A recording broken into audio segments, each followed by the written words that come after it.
Hi, JC. I'd like to ask you a few health screening questions about alcohol, nicotine, tobacco, and other drugs that we're asking all students enrolled in our school-based health center. There'll be no written record of your answers that includes information that personally identifies you. Anything you tell me will be kept as confidential as possible.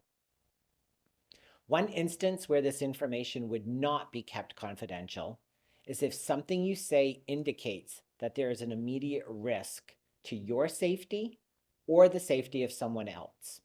In any case, we would work together to figure out next steps and how to best support you. Do you understand? Yeah, that makes sense. Is it okay to ask you these questions? Sure. During the past 12 months, on how many days did you drink more than a few sips of beer, wine, or any drink containing alcohol? Well, I've been to a few parties with some of the seniors this year, who always have drinks there, and when I've gone, I've sometimes had some too. Okay, we're going to continue going through these questions, but I'd like to circle back to this one a little later. During the past 12 months, on how many days did you use any marijuana? When I say marijuana, that's cannabis, weed, oil, wax, hash, and it includes medical or retail. Zero. During the past 12 months, on how many days did you use anything else to get high, like other illegal drugs, pills, prescription or over the counter medications, or things that you sniff, huff, vape, or inject? Zero. During the past 12 months, on how many days did you use a vaping device containing nicotine or flavors, or use any tobacco products? These could include e-cigarettes, mods, pod devices like a Juul, disposable vapes like a puff bar, vape pens, e-hookahs, or traditional cigarettes. No, none of that. Have you ever ridden in a car driven by someone else or yourself who was high or had been using alcohol or drugs? No. Thanks, JC. We just have a few more questions to go through together.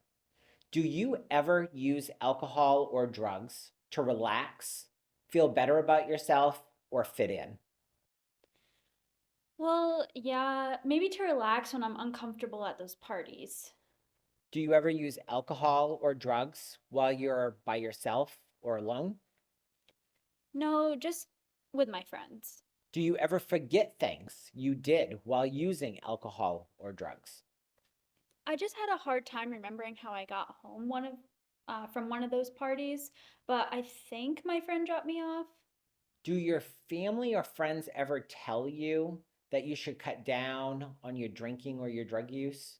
Well, I don't think they know that I've tried it, so no. Have you ever gotten into trouble while using alcohol or drugs? No. Thank you, JC, for answering so honestly. I'd like to go back and talk a little more about what you shared about having a few drinks at some parties this past year. Can you share a little bit about your experience? What did you like about it? I mean, for me, it was more just like hanging out with my friends and stuff. I just had the drinks because they were there and everyone I came with was trying them. It was mostly just for fun. So you enjoyed being out with your friends and getting the chance to have some fun. Is there anything that you didn't really like about those experiences? Not really. I just didn't feel that great the next day, which wasn't my favorite. And like I said, there was that one time I don't remember how I got home, which was weird because I do have a really good memory. It sounds like some of the physical effects of drinking weren't enjoyable for you, like waking up, not feeling well, and not remembering everything that happened. Can you tell me what you know about the risks of using alcohol? I don't really know. I mean, just that drinking and driving is super dangerous, and that when someone drinks too much, they get like dizzy and stuff. Yeah. Those are definitely both concerns people have with alcohol. Do you mind if I share a little bit about how alcohol can affect you during the teenage years, aside from the things that you already mentioned? Yeah, I guess that's okay. I just really don't want to get in trouble.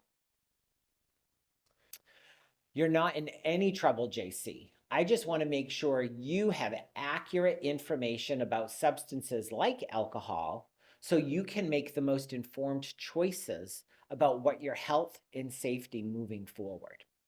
So, in the immediate, alcohol can definitely affect your ability to drive and your coordination because it slows brain activity and depresses the central nervous system. It can affect things like memory, your ability to think clearly, and for young people, it can change how your brain develops, making it harder to learn. It can also affect decision making. And over time, it can increase your risk for developing mental health issues like anxiety and depression. What are your initial thoughts about that? I mean, none of that sounds super great. I guess I didn't realize that it can impact my mental health in the long run.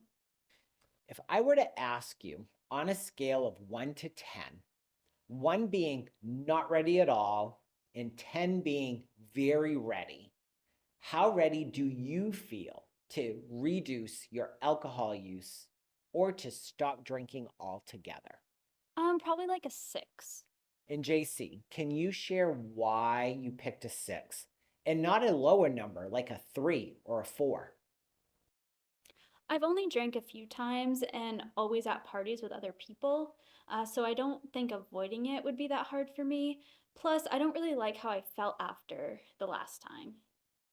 You feel ready to make the change to stop using alcohol, even at parties with friends. And you're motivated by the fact that you don't want to feel sick the next day. Does that sound right? Yeah, I was already kind of thinking about stopping anyway. On a scale of 1 to 10, how confident are you in your ability to make this change? Probably like an 8. It's not like I'm drinking all the time or anything. So, given what we've talked about so far today, what do you think some next steps might be in making these changes? I think making a point to avoid parties that I know alcohol is going to be at, or if I do go to one of them, make sure I tell one of my friends that um, hasn't been drinking at them that I'm not going to be either to help me stick to that decision. My friend Mariah doesn't drink at all, and I know she would help me stay away from that stuff. And if we did end up going to another party where this was happening, she would help me. Those are all great options, JC. You've shared that you're typically only drinking at parties with friends and that you didn't like how you felt the next day or like the fact that you couldn't remember exactly how you got home. You've also shared that you're motivated to stop drinking at these parties and that you're confident that you'll be able to avoid drinking if you do end up in a situation where it's being offered by sharing your intention not to drink with a trusted friend. Before we wrap up today, I want to make sure that you know that this is a safe place to have a conversation about alcohol and other substances, and that I'm here to support you in any way that I can so that you can make those safe and healthy choices for yourself moving forward. Is there anything coming up for you from our conversation today that I might be able to clarify or answer for you about this?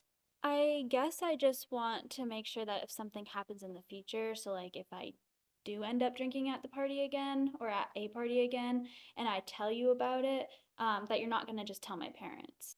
Yeah, that's a totally fair concern.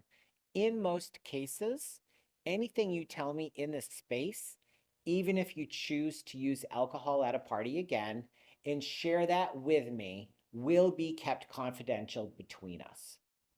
Kids in Maine have the right to consent to treatment and care around mental health and substance use without their parents' involvement. There are a few situations where that might not be possible. For example, if you were in immediate danger Say you talked about having suicidal thoughts, or I knew you were impaired and you were getting into a vehicle. Um, I would be able to talk to whoever I needed to talk to keep you or somebody else safe. Does that make sense? No, that does make sense. And I guess makes me feel better that you wouldn't just involve my parents without me knowing. Yeah, that's right. If there ever was a situation where we needed to disclose any of this information to your parent or your guardian, we would work together on a plan for sharing that information. It's important that your health and safety is the first priority in planning what those next steps would look like. Okay, thank you. Thank you for sharing all that you have with me today and for asking me some tough questions too. One thing I'd love to do is just meet back up with you in maybe 3 weeks to see how everything is going with this plan. Would you be open to talking with me again? Yeah, that would be okay.